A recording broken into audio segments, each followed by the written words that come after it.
The sky above Earth had never looked like this before. It was not a sunset, not a storm, not even the strange auroras scientists occasionally studied. It was something far more terrifying, far more impossible. In the council chambers, alarms screamed. The screens lining the walls flickered with images that made every council member freeze. Outside, the world was watching, but no one could understand what they were seeing. Shadows stretched across the continents, casting entire cities into gloom. And then it became clear. Ships, massive, shimmering, and unlike anything humanity had ever built, floated silently above the earth. Some were the size of small towns, their metallic surfaces reflecting the sun in patterns that almost seemed alive. They're huge, whispered a council member, his voice trembling. Chairman Varn, a tall man with gray streaks in his hair, stepped forward. His hands clenched into fists. How did they get here? His voice echoed through the chamber, bouncing off the high-tech walls. No one had an answer. These ships had appeared out of nowhere, hovering like giants in the sky. People on the streets below screamed and pointed. Phone cameras recorded every second, the footage going viral before anyone could even comprehend it. Mira, a young analyst, leaned forward, her finger tracing the patterns on the screen. Sir, look at the hulls. They're moving, like they're alive. Varn squinted, his eyes narrowing. Alive? Impossible. No technology on Earth or anywhere we know can do that. But it was real. Suddenly, a transmission crackled through the council speakers. The room went silent except for the electronic buzzing. The voice was not human. It was deep, echoing, almost hypnotic. You have entered our sky. We will see if you are ready. A cold shiver ran down everyone's spine. Ready for what? Ready to fight? Ready to surrender? The council had no idea. Myra's hands shook as she continued analyzing the images. They're not just ships. They're controlling something. Our satellites, our defense systems. Everything is reacting to them. Varn's face turned pale. How is that even possible? He asked, but no one had an answer. Fear was spreading faster than the ships could ever move. Outside, in the streets, people were running, screaming, and staring at the sky. Cars crashed as drivers looked up, and emergency sirens wailed across cities. But the fleet remained still. No one knew if they were watching, waiting, or planning something far worse. The council debated, their voices overlapping in panic. Do we contact them? Do we fight? Do we evacuate? Before anyone could answer, another transmission came. This time it was louder, clearer, like it was inside their heads. You are small. You are fragile. You will either rise or be erased. Myra's heart raced. She stared at the screens, noticing that the shadows of the fleet were stretching, almost like they were reaching toward the Earth itself. Varn turned to his advisors. We cannot hesitate. If we wait, it might already be too late. One of the older council members shook his head. Sir, we cannot fight what we cannot even understand. We have no weapons capable of this. Mira interrupted, her voice trembling but firm. We have intelligence, research, human ingenuity. We may be small, but that does not mean we cannot fight back. We have to try before it's too late. The debate continued, but the truth was clear. Humanity had never faced an enemy like this. Not a single planet, not a single civilization had ever fought against ships that could think, move, and control technology in ways no human could imagine. As the hours passed, the council's panic grew. News channels around the world showed footage of the fleet hovering, casting shadows, and sparking fear in every city. Some tried to flee, others tried to organize defense, but humanity's efforts seemed tiny against the silent, massive presence above. Mira noticed something even stranger. The ships weren't just floating, they were communicating with each other in a rhythm, a pulse almost like a heartbeat. And then she realized, the fleet was scanning the planet. Not searching for resources, not searching for weapons, but searching for humans. Varn leaned closer to the screen, his voice low. They've come for us. Not to watch, but for us. The council gasped. The room fell silent except for the alarms and the low hum of the alien fleet outside. Every screen flickered as if reacting to that thought. Mira whispered, almost to herself, "This is bigger than any war we've ever imagined. They are testing us. Waiting for something." Outside, the citizens felt the tension in the air. Birds stopped flying. The wind seemed to hold its breath. Humanity had entered a moment of history, one that could decide the fate of the planet. The council had no choice. They needed a plan. But how do you plan against an enemy that seems unstoppable, alive, and intelligent beyond human comprehension? Varn's eyes scanned the chamber. "We will not give up. Not yet. Humanity has survived countless disasters. We will survive this too. But we need to move fast." Mira felt a mix of fear and determination. We need to understand them, study them, find their weakness, before it's too late. As the fleet above continued to hover, its shadows stretching across continents, a single thought struck everyone in the council chambers. This is not an invasion yet. This is a test. And if we fail, Earth will fall. The night was coming, but the fleet remained, shimmering against the dimming sun. Its presence was overwhelming, impossible to ignore, and terrifying beyond measure. Humanity's greatest minds were working frantically, but even they felt the weight of the unknown pressing down on them. And somewhere, in the quiet corner of the council chamber, Mira realized the truth. This was just the beginning. A whisper ran through the room, unspoken but understood by all. If we survive the night, we must be ready for what comes next. The council could only stare in shock. The world below could only stare in awe and fear. And above it all, the alien fleet waited, silent, patient, unstoppable. And that is where part 1 ends, with humanity facing its first test, unsure if they are ready, and the fleet in the sky hinting at a story far bigger than anyone could imagine. The alien fleet had not moved for hours. It hovered silently above the planet, like an unstoppable shadow, testing humanity, observing every action. But then, without warning, something new happened. A single scout ship detached from the massive fleet. It descended rapidly, glowing faintly in a strange bluish light. The air shimmered around it, making the sky ripple like water. Panic erupted in cities as people looked up, their faces frozen in terror. Chairman Varn pounded his fist on the council table. "Prepare a team. We need eyes on this ship. Now!" Mira was already grabbing her equipment. She had been studying the alien signals, patterns, and pulses all day. "Sir," she said, "I think I can communicate, or at least understand what they want. But we have to move fast. We don't know how long we have." The council nodded, fear written on every face. Meanwhile, drones and human reconnaissance teams were sent out, but the scout ship was faster, more agile, and almost intelligent. It moved not randomly, but with purpose. It hovered over a major city, scanning buildings, streets, and people. From the chamber, the council watched in disbelief as the ship emitted a strange sound. It wasn't a noise humans could hear normally. It was deep, resonating in the chest, vibrating through metal and bone. Some scientists tried to record it, but devices failed.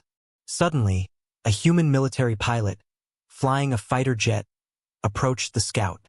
Lasers were ready, but the ship moved instantly, not attacking, not retreating, but positioning itself perfectly above him. The pilot's instruments went haywire, systems failing one by one. "They're controlling technology," Mira said, her voice barely a whisper.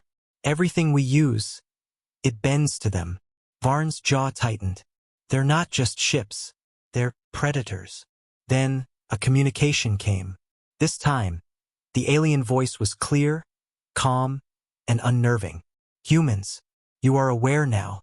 You are small. You are fragile. Show us your strength, or be erased." The council members looked at each other, unable to move. Some whispered prayers, others debated plans, but fear was too strong to act. Mira stepped forward, pointing at the screens. "They're not attacking yet. They're studying us. They want to see how we react, what we're capable of. This is our chance." If we can understand them, we can fight back intelligently. Varn nodded. Then we act smart, not reckless. Gather every mind, every scientist, every strategist we have. We need answers, fast. Meanwhile, on the streets, the alien scout descended near a large plaza. People froze as a holographic light projected from its surface, forming strange symbols. It wasn't language humans recognized, but Mira studied it quickly. She noticed a pattern: numbers, shapes, and sequences that suggested a form of logic. "They're testing us," she said. "Not talking, testing. If we can decode it, we might survive this." Suddenly, one of the symbols shifted, forming something that looked almost like a human face. It smiled, or at least humans thought it was a smile. A chill ran down everyone's spine. A military officer shouted, "Sir, we have movement." Civilians are panicking. The scout's light expanded, touching cars, phones, and street lamps. All technology nearby started to malfunction, then blinked back on, but in strange, unpredictable ways. It was as if the ship was rewriting reality, bending human tools to its will. Mira grabbed a holographic tablet, trying to follow the sequences. "They're showing us patterns of power, maybe weaknesses, maybe rules. If we understand this, we can fight. If not, we die." Varn turned to the council. "This is the first contact. How we respond will decide if humanity survives. Fear cannot guide us. Intelligence must." Hours passed. Scientists, soldiers, and strategists worked tirelessly, decoding signals, studying movements, trying to anticipate the aliens' next step. The council chamber became a hive of activity, tension thick enough to cut with a knife. Then, suddenly, the scout ship rose from the city, leaving behind confusion, destruction, and awe. But before it returned to the main fleet, it sent one final pulse, a transmission that sounded like a whisper in the mind of every human present. "Prepare or fall." Mira felt a shiver down her spine. She looked at Varn. "They're not done. This was just an introduction. A warning." The council realized the truth. Humanity had survived its first encounter, but the aliens had shown power beyond comprehension. They had control over technology, space, and even human perception. And if they wanted, they could wipe out cities without firing a single weapon. Varn's voice cut through the chamber. "We've seen what they can do. We've survived the first test. Now we need to prepare for the second." As night fell, the alien fleet remained above, silent, shimmering, and waiting. And in that darkness, one thought haunted everyone. This is not just a fight for Earth. This is a test of humanity itself. Mira turned to the team, determination in her eyes. "We may be small, we may be fragile, but we are human, and humans adapt. We will find their weakness." The council could only stare at the sky, knowing the true challenge was just beginning. And somewhere, above the clouds, the fleet waited, patient and unyielding, ready to see if humanity could rise or be erased. Humanity had survived the first contact. The alien fleet still hovered above the Earth, silent and massive, like a patient predator. But the victory was small, mere survival. The council knew the real challenge had just begun. Mira stayed in the control room, staring at the data streaming from the scout ship. Patterns, symbols, pulses, everything pointed to one thing: intelligence beyond human comprehension. Every movement of the fleet seemed deliberate, calculated, and terrifyingly precise. Then she noticed something unusual. The ships emitted a faint energy signature, almost like a heartbeat. And within that rhythm, she saw sequences, coordinates, signals, messages. With careful calculations, she realized the aliens were not only observing Earth, they had already invaded other planets before. Silent invasions, civilizations bending without war, entire worlds controlled without humans realizing. "They've done this before," she whispered to herself, feeling a chill. "We are not the first, and if we fail, we won't be the last." Chairman Varn entered the room, his face grim. "What have you found, Mira?" "They're studying us," she said. "They don't attack right away. They test. They find weaknesses, and they've done it on other worlds. Entire civilizations were reshaped, erased, or controlled. Varn's eyes widened. Then what do we do? How can we fight an enemy that has already conquered planets without firing a single shot? Myra's fingers flew over the holographic controls. We learn. We adapt. Their power is immense, but every system, every ship, every pattern has a logic. If we can understand it, we can fight them. But we must act fast, before they decide Earth is ready, or not. Outside, the alien fleet remained still, massive shadows stretching across the planet. Humanity tried to prepare, military exercises, scientific analysis, emergency protocols. Yet every effort felt small, almost laughably ineffective, against the silent, perfect threat above. One of the council members suggested evacuation. We can't fight them. Maybe we should save humanity in smaller numbers. Varn shook his head. Evacuation is surrender, and surrender is death. We fight. We survive. That is what it means to be human. Mira turned back to the screens. The scout ship had returned, projecting strange lights and symbols over a deserted city. One by one, the building's technology started to move, responding to the alien signals. Cars, drones, street lamps, everything bent to their will. Mira realized this was a test of humanity's resilience. We need a plan, she said. A way to resist them. They want to see if we can fight back intelligently. If we fail, they erase us. But if we succeed... Her voice trailed off. Suddenly, one of the analysts shouted, "Mira, look at this." A hidden message appeared inside the alien signals. A sequence the scout ship hadn't intended to reveal. It was subtle, like a mistake, but it hinted at a weakness. The fleet could manipulate technology, yes, but only in specific patterns. If humans could predict these patterns, they could counter them. Varn leaned closer. This is it. This is our chance. Humanity may be small, but cleverness is our strength. We must exploit this. Mira nodded, determination shining in her eyes. We need to act quickly. Form a team of scientists, strategists, and fighters. We'll start small, decoding signals, preparing countermeasures. If we succeed, we can fight.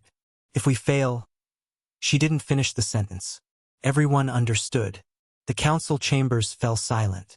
Outside, shadows of the fleet stretched across the cities, reminding them that the enemy was patient and always watching.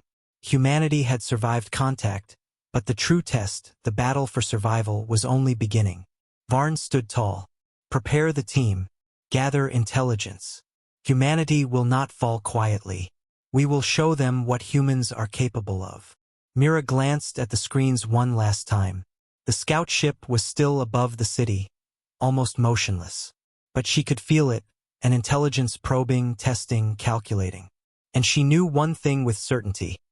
Humanity must adapt, learn, and act before it was too late. Then a new transmission crackled through every device in the control room.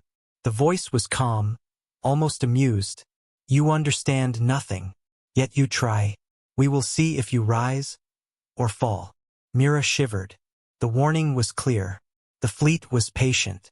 But they had made a mistake. Humanity had a mind of its own. Humans had courage, creativity, and unpredictability. And now, for the first time, the council realized they had a choice. Submit or fight. Varn's voice cut through the tension, strong and commanding. We fight, not because we must, but because we can. Humanity is small, but we are clever. We will survive. The council members nodded, determination replacing fear. Mira turned back to the alien signals, studying every flicker, every pulse, every hidden code. Humanity was learning, and for the first time, the possibility of victory felt real. Outside, the alien fleet shimmered against the sky, immense, silent, and patient. The world held its breath. And somewhere, in the quiet of the control room, Mira whispered, "We will find their weakness, and when we do, they will regret underestimating humans." The council chambers were alive with urgency. Humanity had survived the first contact and discovered the aliens' secrets, but now it was time to act.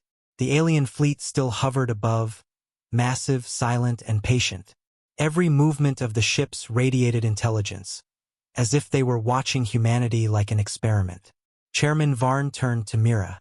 It's time to form a team, not just scientists but strategists, engineers, and soldiers. We fight smart, not reckless. Mira nodded. Her mind raced with plans and possibilities.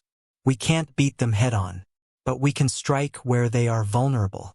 If we predict their patterns, we can disable key systems, even if just temporarily. Outside, the city was tense. Citizens stayed indoors, watching the skies. Military drones patrolled, but every human effort felt small against the overwhelming presence above. Still, for the first time, there was a spark of hope. Humanity was learning to fight, not with brute force but with intelligence. The first missions were simple but risky. Teams infiltrated areas where the alien signals were strongest, trying to decode sequences and jam communications. Every success was small, but every failure was deadly. One drone that got too close was instantly absorbed by the alien energy field, its pieces lifted and rearranged in midair before vanishing completely. Mira studied every piece of data the team gathered. They are testing us again, she said. Every move we make, they learn. But every mistake we force them to make, that is information we can use. Varn's voice was calm but strong. Prepare for the first strike. It will be small, precise, and focused. We cannot fight them in the sky yet, but we can show them humanity is clever. The first strike was tense. A small team moved in with modified drones, designed to interfere with the alien scout ships. The humans watched as the drones approached, hearts pounding. The scout reacted instantly. Lights flickered, pulses emitted, but the human team had predicted the sequence. The drones disrupted a miner system, sending a shockwave through the scout's controls. It worked, Mira whispered. We've forced a reaction and learned something. But victory was not without cost. One drone overloaded and exploded. Sparks rained down on the streets below, sending civilians screaming. The council watched in horror and relief. Humanity had struck back, but danger was everywhere. Varn turned to the team. Every small victory counts. We learn, adapt, and strike again. That is how humans survive. The aliens seemed to notice. For the first time, pulses from the fleet became erratic. The ships moved slightly, almost testing human response. The silent giants above were adapting, but humans were adapting faster. Mira felt determination burning inside her. We can't let them dominate. We will fight, not just survive, but prove our strength. They may be powerful, but they cannot predict human courage, creativity, and resilience. Days passed. Each small mission taught the humans more about the fleet. The team discovered patterns in the alien energy waves, weaknesses in the scout ship's movements, and even a way to communicate using their sequences.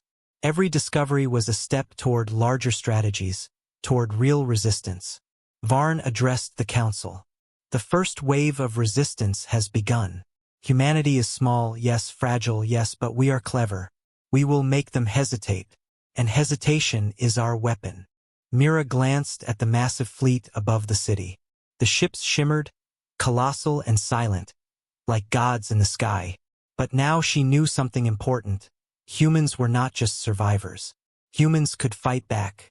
And every small strike, every observation, every daring move would bring them closer to victory. Then came a warning. A new transmission crackled through every device. Faint but unmistakable. You dare resist. You understand nothing. Yet you try. We will see if you rise or fall. Mira clenched her fists. We are rising, and we will not fall. The council could only stare at the sky, knowing the fight had begun in earnest. Humanity had formed its resistance, small but clever. The alien fleet was massive and patient, but humans had something it could never predict. Intelligence, courage, and the will to survive. And somewhere, deep within the silent fleet, a pulse shifted. The aliens had noticed the resistance, and for the first time they were curious. Humanity had started to fight back. And that is where Part 4 ends, setting up Part 5. Betrayal and Sacrifice. Where the stakes rise, emotions intensify, and humanity faces its greatest personal and strategic challenges. Humanity's resistance had begun. Small strikes, careful strategies, and clever intelligence were slowly testing the alien fleet. But the humans were learning a hard lesson. Every action had consequences, and the aliens were not forgiving. In the council chambers, tension was thick. Reports from the field brought both hope and dread. Drones were succeeding in disrupting alien systems, but some missions had failed, leaving teams stranded or worse. Civilians were frightened, and fear was spreading faster than the news could reach them. Then came the shock. One of the council members, a trusted advisor named Lorik, was caught sending sensitive information to a mysterious location outside the council network. The truth hit like a thunderbolt. Lorik had been secretly helping the aliens. Varn slammed his fist on the table. "Traitor! How could you betray humanity when we are fighting for survival?" Lorik's face was calm, almost smug. "You don't understand. You're weak. Resistance is useless. Surrender is the only way to survive."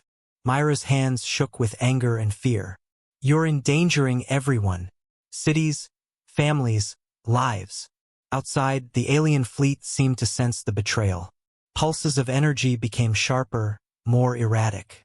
The aliens moved slightly closer, as if celebrating the division among humans. Humanity's mistakes were now feeding their enemy. Varn turned to Mira. "We cannot waste time on anger. We must act. We must protect what we can and fight smarter." The first major mission of Part 5 was dangerous. A team of human pilots, engineers, and scientists prepared to disable one of the scout ships near a major city. The aliens were alert, their systems predicting human moves faster than ever. Mira coordinated the mission from the control room. "Remember, we fight not just for ourselves, but for every life on Earth. Precision is everything. One mistake, and it's over." The team approached the scout. Energy beams shot toward them, deflecting every drone, every attack. The city below trembled as alien pulses disrupted traffic, power lines, and communications. Civilians were forced to hide, praying silently for safety. Suddenly, one of the team members, a young engineer named Terran, shouted, "I can do it! I can overload their system, but it will cost me." Mira understood immediately.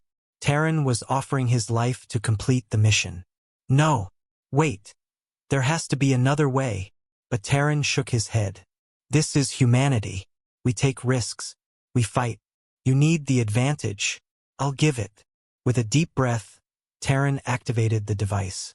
The alien scout ship shuddered, sparks flying, and a loud pulse of energy emitted across the sky. The mission succeeded, but Terran was lost, swallowed by the alien energy field. His sacrifice saved the city and gave humanity a temporary advantage. Myra's eyes filled with tears, but she turned quickly. "We honor the sacrifice by continuing the fight. We cannot fail."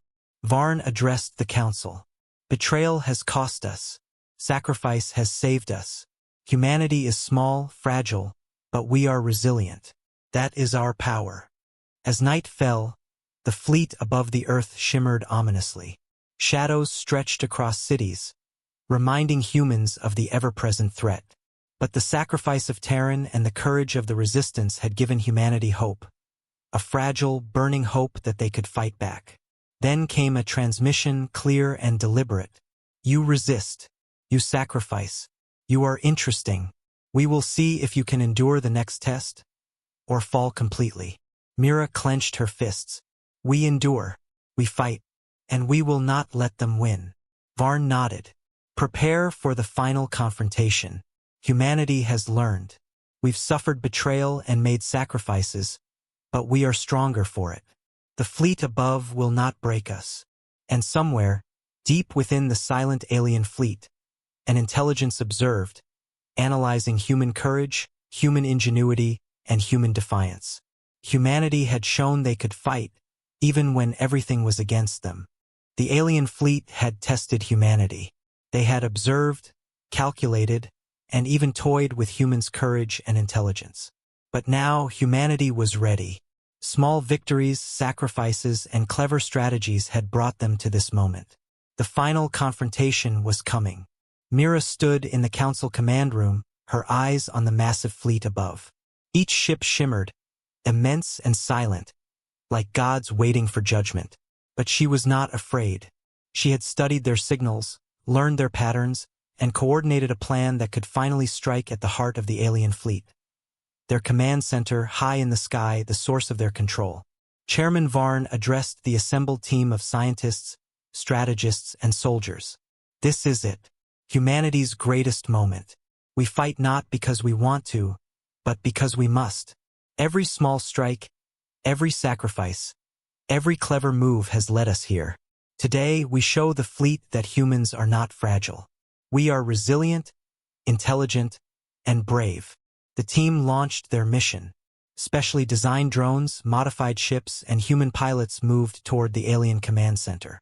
The fleet reacted instantly, sending pulses of energy to disrupt every approach. Cities below shivered as the alien systems tested humanity one final time. Mira guided the team with calm precision. Remember your training. Focus on the patterns. Predict their moves. We are clever, we are human, and that is our weapon. The battle was fierce. Alien ships moved with terrifying speed, deflecting attacks and firing energy pulses that scrambled human electronics. Yet every small victory counted. The humans had learned the fleet's weaknesses, and now they used them. One pilot, echoing the bravery of Terran before him, sacrificed his ship to disable the command center's shielding. Sparks rained down across the sky, and for a moment, silence fell. The fleet's immense power faltered. Mira seized the opportunity. Using the alien signal sequences, she sent a calculated pulse that disrupted the command systems. The ships shimmered violently, sparks of energy scattering across the sky. Slowly, the massive fleet above began to lose coordination. Chairman Varn's voice boomed through the command room. Now, push forward. Strike with everything we have. Humans moved as one. Drones, ships, and engineers struck at the fleet with precision. For the first time, humanity was not just surviving, they were winning. The alien command center, massive and glowing, started to crack under the relentless pressure. Pulses of light shot across the sky, disorienting the fleet. Slowly, the ships lost their rhythm, their coordinated patterns failing. Humanity had outsmarted the unstoppable. Finally, a massive pulse from the command center exploded outward, and then, silence. The fleet froze, then slowly began to retreat, shimmering against the fading sun. Humanity had survived. Earth was safe for now. Mira exhaled, exhausted but triumphant. We did it. Humanity. We did it. Varn turned to the council and the team. Today, we proved something important. Humans are small, fragile, yes, but we are clever. We are resilient, and we will survive anything. The skies cleared, and cities below slowly returned to life. People poured into streets, cheering, celebrating, and marveling at the retreating fleet. Humanity had faced an enemy far beyond comprehension and survived. Yet, above the clouds, a shadow lingered. One final shimmer in the sky hinted that the aliens were watching, perhaps curious, perhaps plotting. But humanity had shown its strength. They had learned, adapted, and triumphed. Mira looked at the horizon, a mix of relief and determination in her eyes. We survived the fleet, but we must be ready. They will return, and when they do, humanity will be ready. We are clever, brave, and unstoppable. The council could only stare at the sky, awe and pride filling their hearts. Humanity had faced the impossible and survived. Not because they were the strongest, but because they were smart, courageous, and united. And somewhere, deep within the retreating fleet, the aliens recorded every human action, every clever tactic, and every brave decision. One fact was clear to them now: humans were not weak. Humans were extraordinary. The story ended with hope, courage, and the HFY moment shining bright. Humans may be small, but when united with intelligence and bravery, nothing can stop them. And that is where the saga closes. Earth safe, humanity proud, and the sky above holding a silent promise that the story of courage and survival will continue. Humanity had won its first great battle. The alien fleet had retreated and Earth was safe for now. Cities were rebuilding, people were celebrating, and the council breathed a sigh of relief. But the victory felt uneasy. Mira stared at the sky from the council tower. Even though the fleet was gone, she could feel it. Something had changed. Humanity had survived, but the aliens had learned too. Chairman Varn approached her. "You're worried." "I am," Mira said. "They didn't retreat out of fear. They retreated to observe. They are calculating. We've shown them we can fight, but now they know our strengths and weaknesses." Across the globe, humans were celebrating their triumph. But deep in orbit, a faint shimmer appeared in the clouds. A single scout ship, smaller than before, almost invisible to the naked eye. It hovered silently, studying the Earth once more. Myra's fingers flew over her control panel. "They're back, and this time it's personal." Varn's jaw tightened. "Then we prepare. Humanity has learned, yes, but this fight isn't over. We must evolve, adapt, and become stronger than ever before." Across the world, humans began to rebuild not just cities but defenses. Scientists worked day and night, decoding alien patterns, creating new technologies inspired by what they had learned. Pilots trained, strategists planned, and civilians stayed alert. Humanity was not waiting for the next attack. They were preparing to meet it head-on. Mira turned to her team. "This is the real test. They know we survived. Now they will challenge us like never before. But we are ready. Humanity is ready." The council watched the sky. The faint shimmer of the returning scout seemed small, almost fragile compared to the massive fleet from before. But the message was clear. The aliens were still here, still watching, and still patient. Varn addressed the council and humanity alike. "We faced the impossible and survived. We lost some, yes, but we learned.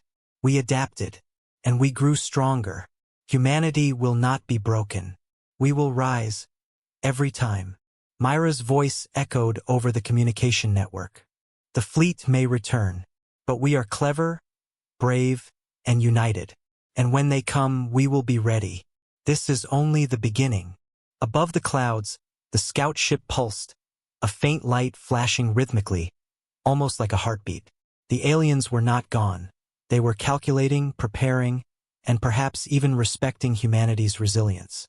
And somewhere, deep in the council chambers, Mira smiled slightly. Humans had survived the first invasion, fought back, and learned. The shadow in the sky was no longer only a threat. It was a challenge. And humans did not shy away from challenges. The story closed with a clear message of hope, tension, and the HFY theme. Humans are small, fragile, and brave, and they will always rise against impossible odds. The faint shimmer in the sky had not disappeared. For weeks, it had hovered above Earth, almost invisible, but its presence was undeniable. Humanity had rebuilt, but the memory of the alien fleet's overwhelming power remained fresh. Mira studied the signals again. "They're observing and learning. They are testing us, waiting to see how we respond. But we've learned too. We are no longer the same humans they faced before." Chairman Varn stepped beside her. "Then we fight smarter. We are not just defending Earth anymore, we strike first. If they are testing us, we will make them regret it." Across the globe, humans prepared like never before. Cities became command centers. Scientists reverse-engineered alien technology. Pilots trained on new ships inspired by what they had learned from the fleet. Engineers developed weapons that could resist alien energy pulses. Humanity was ready to turn the tables. The first strike was precise. A human team launched a series of stealth drones to intercept the alien scout. The drones moved silently, avoiding detection, using patterns learned from previous encounters. Mira guided them from the control room, every pulse and signal calculated. The scout reacted, sending a pulse that disrupted nearby technology. Lights flickered across cities. Phones stopped working. Yet, the drones continued, adapting in real time to the alien interference. Suddenly, One drone reached the scout and emitted a pulse that disrupted its systems temporarily. Sparks flew, and the alien ship faltered, almost as if surprised. Humanity had achieved the impossible, striking an alien vessel without immediate destruction. Varn's voice boomed over the control room speakers. This is humanity. Clever, brave, unstoppable. Keep pushing forward. But the aliens responded quickly. Another transmission crackled into every device.